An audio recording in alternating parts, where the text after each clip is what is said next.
Good day, welcome to your news at noon on Kaieteur Radio. I'm Kevin Smith. Let's get to the news in detail.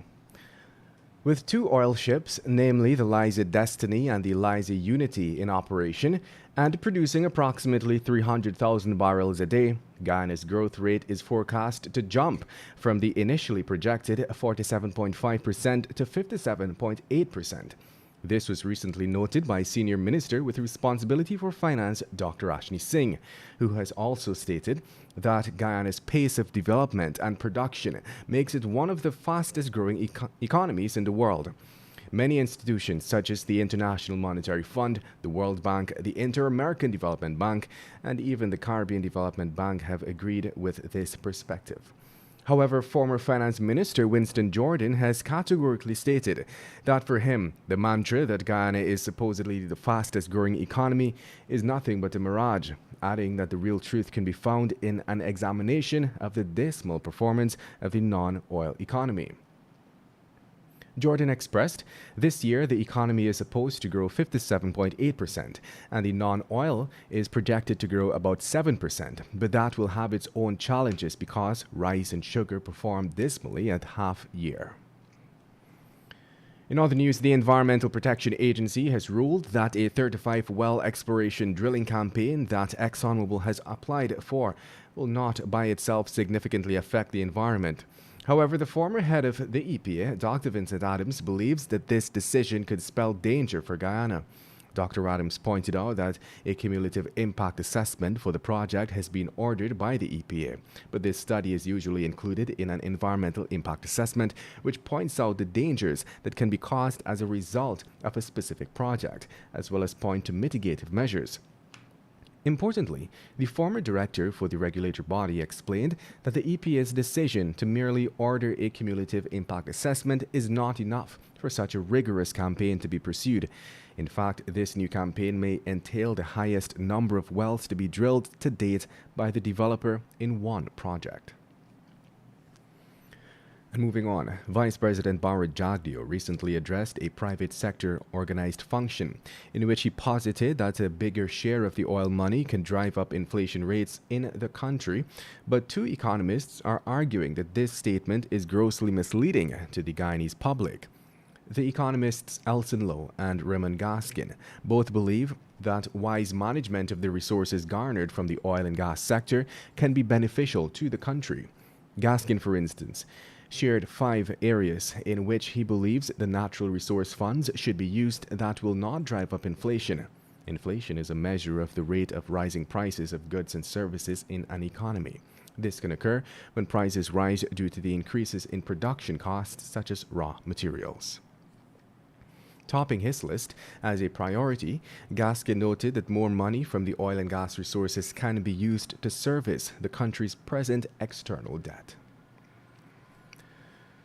And moving on, a teacher and 6 students were able to escape unharmed from the St. George's High School on Wednesday before it was completely engulfed in flames thanks to an alert cleaner who noticed smoke coming from a classroom and raised an alarm. When we arrived at the scene on Wednesday, the wooden top half of the school was already engulfed in flames as members of the Ghana's Fire Service were working to contain the blaze. Minister of Education, Premanik Chand, said that as a result of the fire, her ministry will have to find accommodation for the now displaced 421 students. And in other news, following numerous complaints relating to the lack of sugar and a resulting hike in the commodity, President Ali on Wednesday announced that as of today, July 21st, the new Guyana Marketing Corporation will not only be making sugar available across the country, but at reduced prices, $150 per pound packaged sugar and $140 per pound bulk. For a number of weeks, consumers have been complaining about the shortage of sugar on the local market, which triggered an increase in prices. The time has now moved on to 12 hours 6. We'll take a short break and return with your news.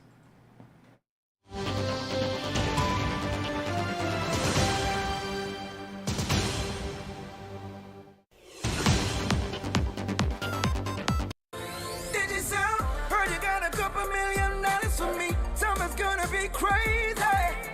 It's easy like 1, 2, 3. Can't believe all this money for me, money for me. I got to get the CASH. That's the code for the vault, so let's play. Top up with 1,000 and the next day you could be a millionaire. Digicel. More than 15 million to grab this summer. Top up with $1,000 or more to collect the letters to spell CASH for a chance to catch millions in the Digicel's cash vault. Top up today. Digicel. This is GHK Lal inviting you to join me weekdays from Monday to Friday on the National Outlook for commentary on a range of issues. Immediately after the 12 noon and 7 p.m. newscasts on Kaieteur Radio at 99.1 FM and 99.5 FM. Looking forward to you sharing in the conversation.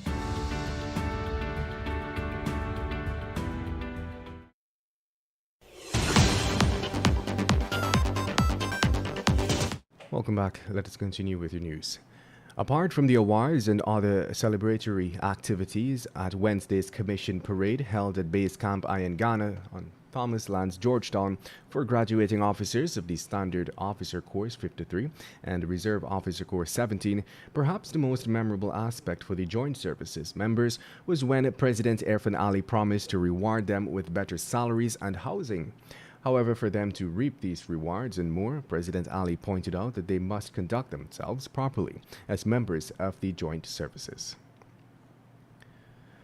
Mere hours before the planned tabling of a motion in the National Assembly for the suspension of 8 opposition members of Parliament, a court case was filed in an attempt to prevent the move. This was announced at a press conference held by opposition leader Aubrey Norton on Wednesday.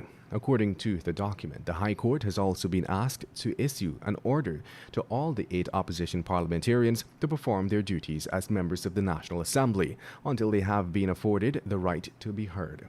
The parliamentarians want the High Court to block the Speaker and the Clerk of the National Assembly from permitting, causing, or allowing any consideration of the report of the Parliamentary Select Committee of Privileges. And in other news, the prosecution in the matter involving Christophe de Nobrega, a 22-year-old member of the Ghana Police Force's Special Branch who is on remand for the murder of 23-year-old Quinton Bacchus, is expected to disclose statements to the defense on October 5th. De Nobrega was not required to plead to the indictable charge, which states that on June 10th he shot and killed Bacchus at Haslington Housing Scheme, East Coast Demerara. The magistrate set the date in October when the defense is slated to receive disclosure of the evidence, and from there a date will be set to commence the preliminary inquiry into the matter.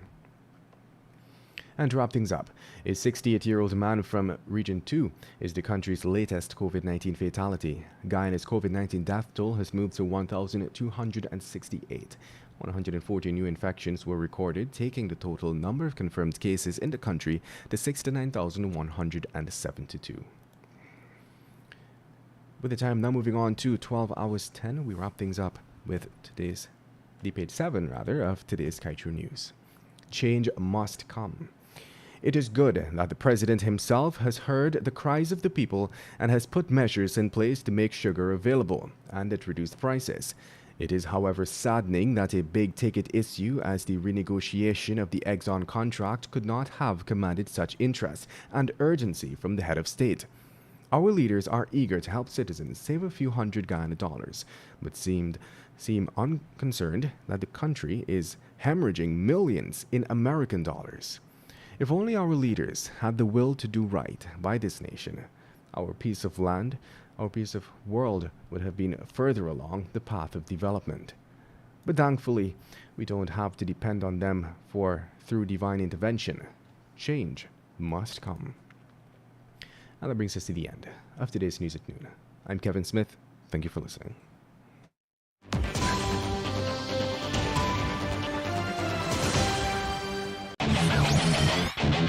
Want value for your advertising dollar? Then place your ads on Kaieteur Radio's Newscasts. Streamed live on 6 different mediums, reaching hundreds of thousands.